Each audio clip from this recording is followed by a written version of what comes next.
अस्सलाम वालेकुम, आदाब, नमस्कार। मैं फुरकान अहमद, आप देख रहे हैं जनता की आवाज। देशवासियों, उत्तराखंड वासियों, आज उत्तराखंड नए कानून बनाने जा रही सरकार, उस पर बात करनी है।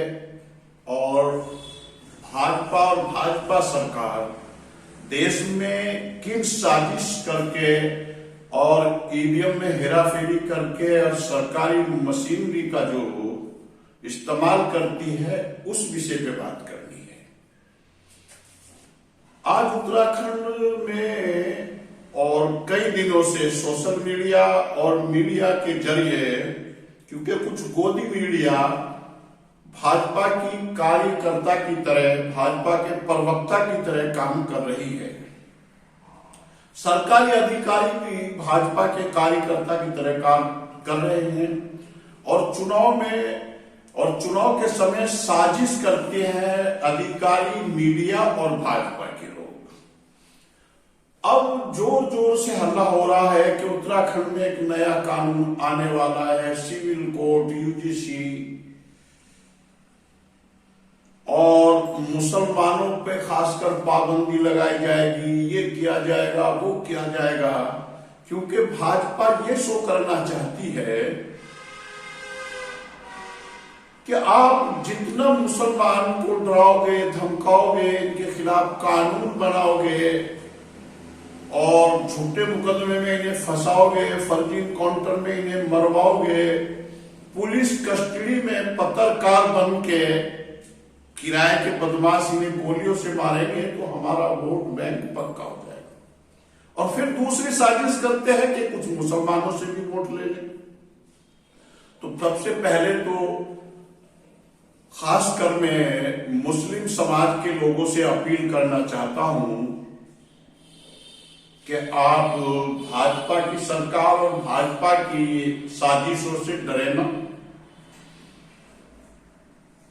क्योंकि कुछ चीजें ऐसी हैं जिनके पीछे इंसान भागता है, पीछा करता है इंसान उनका। दो चीज ऐसी हैं जो इंसान का पीछा करती है, एक है मौत और दूसरी है रोजी और रिज्क। ये अल्लाह के हाथ है, मौत भी और रोजी और रिज्क भी और इज्जत और जिल्लत भी। तो इस तरह की साजिशों से डरे ना और भाजपा को किसी भी कीमत पे वोट ना दें अपना।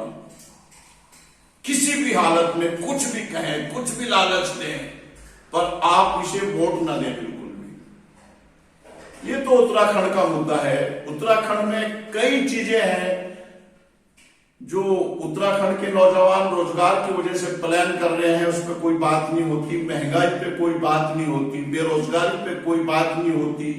जमीनें आसमान छू रही है, गरीब इंसान 2 कमरे की जमीन नहीं ले पा रहा, उस पर कोई बात नहीं करती भाजपा और भाजपा सरकार।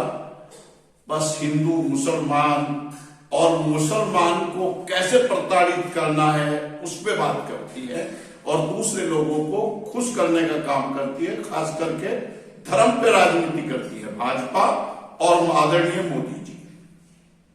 आपने देखा होगा कल चंडीगढ़ में नगर निगम के महापौर का चुनाव हुआ है और वहां खुल्लम खुल्ला वीडियो वायरल हो रहा है।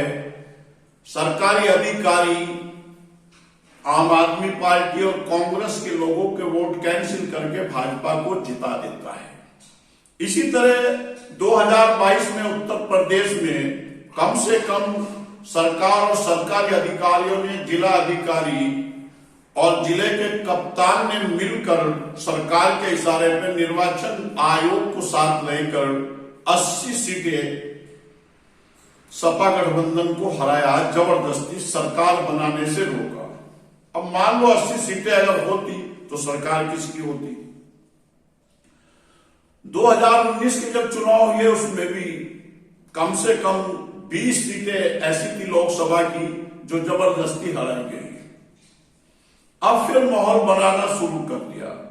अगर लोकतंत्र में आपने हेराफेरी करनी है, ईवीएम में गड़बड़ करनी है, अधिकारियों की मनमानी करनी है, तो चुनाव कराने का मतलब ही क्या है?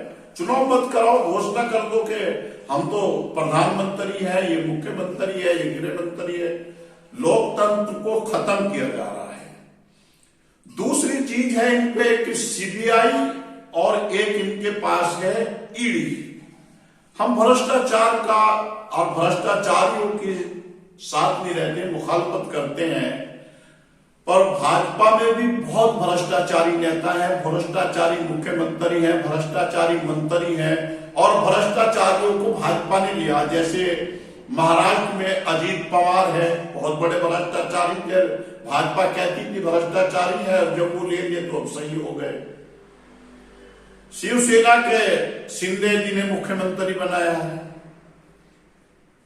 उत्तराखंड में कई नेता ऐसे हैं जो विजय भोगना के समय बड़े आरोप लगते थे, विजय भोगना, साकेत भोगना पे, और जब वो भाजपा में चले गए कोई आरोप नहीं। इसी तरह कई चीजें हैं। नीतीश कुमार जब लालू यादव जी के साथ थे तो वो जंगल राज सरकार थे, अब नीतीश सरकार बीजेपी के साथ बना ली मिलकर, तो वो अच्छी सरकार हो गई। तो एक तो मीडिया का बहुत बड़ा रोल है, मीडिया झूठ बोलती है, और जो ये बड़े बड़े चैनल है आज तक और कई चैनल जिसमें अजनाम कश्यप, चित्रा त्रिपाठी, उमेश देवगन, आपके रूबिका लियाकत और आपके एक चौधरी हैं, वो काम कर रहे हैं, वो सब भ्रष्ट पत्रकार हैं और अडानी अंबानी के चैनलों में काम करते हैं, सुधीर चौधरी जैसे लोग। अब यूट्यूब पे भी जैसे अमिताभ अग्निहोत्री है और कई लोग हैं, वो सब भाजपा के लिए काम कर रहे हैं। तो दोस्तों, बड़ी समझदारी के साथ, बड़ी होशियारी के साथ, एक तो ये नया कानून ला रहे हैं, उससे डरना नहीं, उसके खिलाफ संघर्ष करना है, संविधान में रहकर आंदोलन भी करना है और अदालत का भी सहारा लेना है।